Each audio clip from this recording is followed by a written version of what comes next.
कौन है? तमिलनाडु का शख्स है। वह नवीन पटनायक जी का सलाहकार था और आज नवीन पटनायक उनको अपना उत्तराधिकारी बनाना चाहते थे। जैसे गुरु जी का हेमंत सोरेन बने, नवीन पटनायक पांडियन को अपना उत्तराधिकारी बनाना चाहते थे और बीजेपी ने नारा दिया बाहरी नहीं चलेगा। तो जब उड़ीसा में बाहरी नहीं चलेगा तो झारखंड अली बाबा का ढाबा है या छत्तीसगढ़ का सीएम काहे चलेगा? यहां माननीय रघुवर दास काहे सीएम बने? ये बीजेपी से सवाल होना चाहिए। यही बीजेपी उड़ीसा में क्या कहती है? Pandian go back.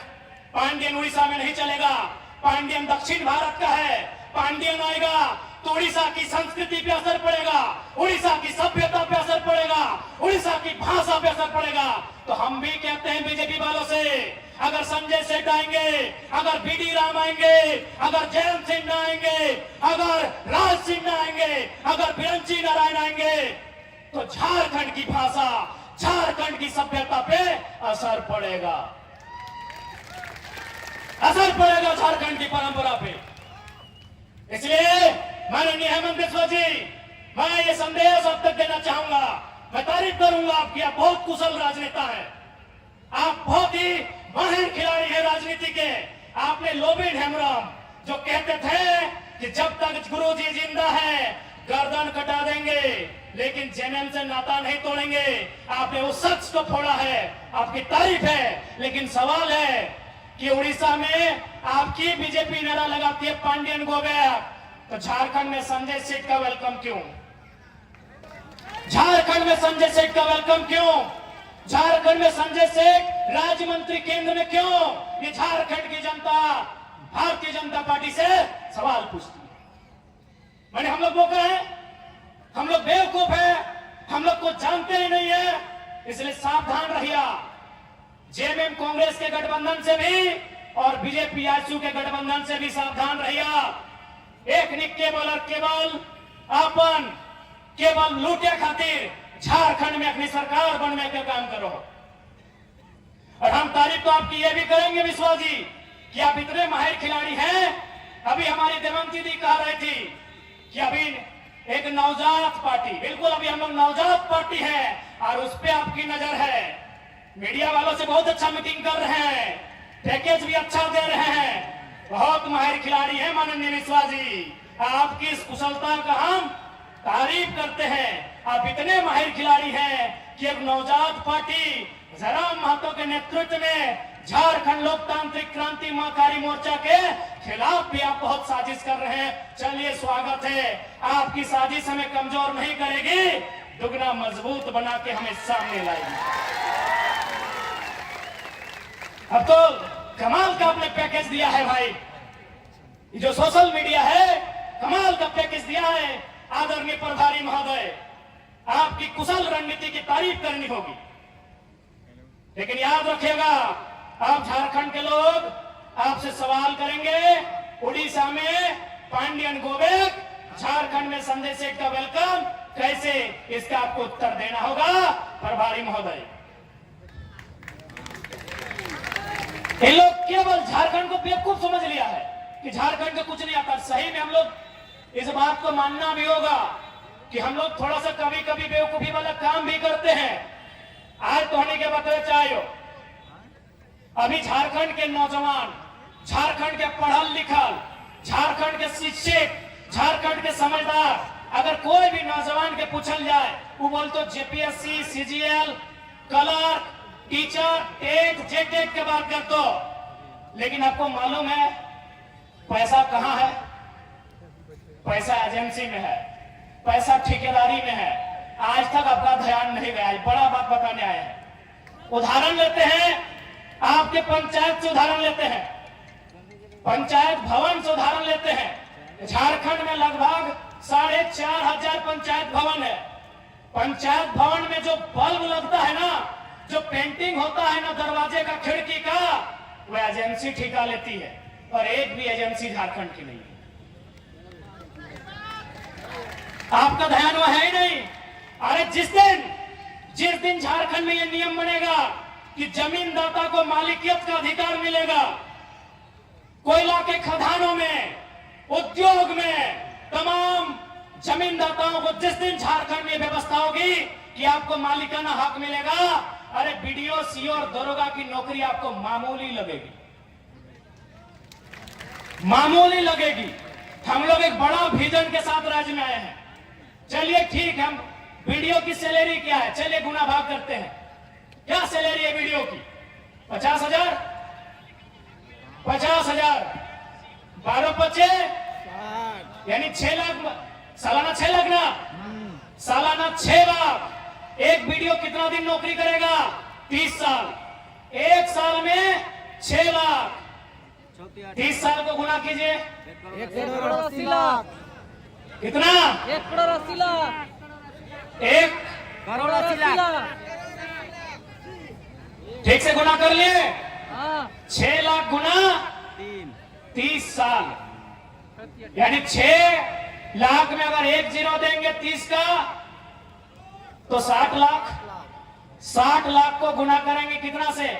3 से। गुना कर लीजिए, 60 लाख, 60 लाख, 1 करोड़ 20 लाख, 1 करोड़ 80 लाख। यानी एक बीडीओ का जिंदगी भर का महीना कितना हुआ? 1 करोड़ 80 लाख। आपके आसपास जितना ठेकेदार है, जितना Maa Lakshmi enterprises, Krishna enterprises, Ram Lakhan enterprises, Rahim enterprises, जितना भी इंटरप्राइजेज है, जितना भी आउटसोर्सिंग एजेंसी है, जितना कंपनी है, बताइए उनका तनख्वाह कितना? अरे एक टेंडर में उन लोग अगर 10 लाख बचाया तो सोच लीजिए कितना तनख्वाह होगा। यानी झारखंड के लोग कभी दूर तक सोचे ही नहीं है। उनको लगता है बीडीओ का नौकरी बहुत बड़ा है, उनको लगता है सीओ का नौकरी बहुत बड़ा है, उनको लगता है सीजीएल का नौकरी बहुत बड़ा है। लेकिन आप जानिए, आप जो एक बल्ब लगा रहे हैं ना सरकारी दफ्तर में, एजेंसी के माध्यम से लग रहा है। अगर कलम जा रहा है ना तो एजेंसी के माध्यम से जा रहा है। अगर आप बेडशीट बदल रहे हैं ना तो एजेंसी के माध्यम से जा रहा है। जा रहा है कि नहीं? अरे उतना तो छोड़िए, अब स्कूल में प्रिंसिपल सरकारी होता है, फिजिक्स का मास्टर सरकारी होता है, मैथ का मास्टर सरकारी होता है, लेकिन टीटी, आईटी और स्पोर्ट टीचर एजेंसी से जाता है। झारखंड के लोग कभी सोचे ही नहीं इतना। पढ़ा लिखा युवा है, समझा रहे, समझिए। फिजिक्स का टीचर सरकारी होता है, केमिस्ट्री का टीचर सरकारी होता है, खेलने वाला टीचर अभी सरकारी नहीं होता है। आईटी एवं सब्जेक्ट आया है, हम लोग आईटी है आपका, आईटी का टीचर सरकारी नहीं होता है। एगो टीटी सब्जेक्ट आया है, टीटी का टीचर सरकारी नहीं होता है, गार्डनर सरकारी नहीं होता है, वॉचमैन सरकारी नहीं होता है, गेटमैन सरकारी नहीं होता है। कितना कितना लगा है सोच लीजिए। एजेंसी कौन लेती है? एजेंसी। इसलिए अगर हम लोग सरकार में आए तो बीडीओ सीओ का नौकरी में नहीं, एजेंसी में झारखंडी को भरेंगे। एजेंसी भी झारखंडी का होगा, ठेकेदारी भी झारखंडी का होगा। आप असल में अपने दिमाग को वहां तक डेवलपमेंट ही नहीं किए हैं। आप अपने दिमाग को वहां तक डेवलप ही नहीं किए हैं। आपने वहां तक सोचा ही नहीं है कि झारखंड लूट कहां रहा है। आप कहीं चले जाइए, कोई भी सरकारी भवन, चाहे वो पंचायत भवन है, चाहे स्वास्थ्य केंद्र है, चाहे उप स्वास्थ्य केंद्र है, चाहे प्रखंड कार्यालय है, यहाँ बीडीओ सीओ सरकारी है, ऑपरेटर सरकारी नहीं है भैया। यही यहाँ जाइए, बीडीओ सरकारी है, सीओ सरकारी है, बीओ सरकारी है, बीएओ सरकारी है, यहाँ 30 को 32 को अधिकारी है, वो सरकारी है। लेकिन बाकी जितना है वो एजेंसी से जाता है, आउटसोर्सिंग से जाता है। और वो आउटसोर्सिंग झारखंडी का नहीं है, हैदराबादी, गुजराती, इलाहाबादी है। यहां लुटा जा रहा है झारखंड को। और मुख्यमंत्री का घोषणा पत्र पढ़िएगा, वहां इन्होंने कहा था कि 25 करोड़ तक का टेंडर। माननीय मुख्यमंत्री हेमंत सोरेन जी ने स्टेटमेंट दिया था, बकायदा लिखा था अपने कागज में कि 25 करोड़ तक का टेंडर एसटी, एससी, ओबीसी आरक्षण के साथ देंगे, झारखंड को देंगे। नौकरी कितना? एक टाइम में अगर जेपीएससी का बहाली निकलता है तो एक टाइम में कितना निकलता है? 250। एक टाइम में 250 भी कितना? 5 साल के बाद 6 साल के बाद एजेंसी नहीं करने से भी 10,000 हमको लगता है कम है, उससे कई हजार है। 10,000 से ज्यादा एजेंसी है और हमको लगता है 99% गैर झारखंडी। आप कहीं चले जाइए, आप कहीं चले जाइए, जो सरकारी भवन है, चाहे वो पंचायत भवन है, चाहे कोई स्वास्थ्य केंद्र है, चाहे प्रखंड कार्यालय है, चाहे जिला कार्यालय है, चाहे जज का ऑफिस है, जज का ऑफिस में पीपी सरकारी होता है, लेकिन बाकी जो इधर उधर आता है वो आउटसोर्सिंग कंपनियां देती है। ये बहुत बड़ा विषय है, लेकिन झारखंड का कभी ध्यान ही नहीं गया है। यही तो सेटिंग होता है, यही तो सेटिंग होता है। पैसा तो यहां है, पैसा यहां है। सरकारी नौकरी में उतना पैसा नहीं है जितना यहां ठेकेदारी में, आउटसोर्सिंग में, एजेंसी में है। बताइए वहां कितने झारखंडी है? इसी भीड़ में बताइए कितने लोग एजेंसी के ऑनर हैं? इस भीड़ में कितने लोग एजेंसी के ऑनर है? आप बीसीसीएल में चले जाइए, आप सीसीएल में चले जाइए, आप ईसीएल में चले जाइए, वहां भी एजेंसियों को कोयला खोदने का टेंडर दिया जाता है। कहीं संजय उद्योग है, कहीं खेमका है, कहीं आनंदिता है, कहीं त्रिवेणी है कि नहीं? एक भी एजेंसी झारखंड की नहीं है। तो झारखंड क्या झालमुड़ी बेचने के लिए, क्या झारखंड कच्चा बादाम बेचने के लिए हमने लिया है?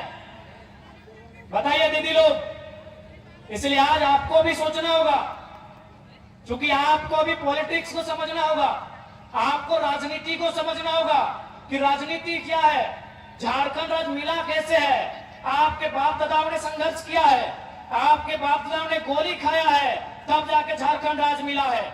इसी रोड में अभी जो हम लोग टाटी सिलवे के रोड में आए, हमको लगता है नहीं तो 4 या 5 झारखंड आंदोलनकारियों की प्रतिमा है कि नहीं? एक रोड में 4 को 5 को आंदोलनकारी है, तो ऐसा रोड 1000 को है। यानी कितना लोग जान दिया है, कितना लोग बलिदान दिया है, कितनी माओं का गोद उजड़ा है, कितनी पत्नियों का मांग का सिंदूर उजड़ा है, तब हमें झारखंड मिला है। और झारखंड अगर संजय सेठ चलाएगा तो तकलीफ भी होगा और गुस्सा भी आएगा, तकलीफ भी होगा और गुस्सा भी आएगा। क्या गलत बोल रहे हैं? इसलिए जिनको मेरा भाषण कड़वा लगता है, ज्यादा नहीं 6 महीना घूमिएगा गांव-गांव, 6 महीना घूमिएगा टोला मोहल्ला, तब आपको मालूम चलेगा क्या अन्याय हुआ है हमारे साथ। आज बगल में गेतल सूद का डैम है, कितना गांव उजड़ा होगा? 30-40। वहां जो काम कर रहे हैं वो कहां के हैं? ये कौन सा व्यवस्था है? गांव हमारा, खेत हमारा, खलिहान हमारा, और आज हम कटोरी लेके भीख मांग रहे हैं। यही उषा मार्टिन यूनिवर्सिटी है, उषा मार्टिन फैक्ट्री है, यही मेगा फूड है, और यही बाबा रामदेव का ढोंगी चरित्र भी है। ठीक है, बाबा है तो हम क्या करेंगे? 1 रुपया डिसमिल जमीन खरीदा जाता है। सुनिए झारखंड वासियों, मैं एक कड़ा बात आपसे बोल रहा हूं, शायद आपको बुरा लगे, भगवान भी अगर जमीन मांगे तो मत दीजिएगा।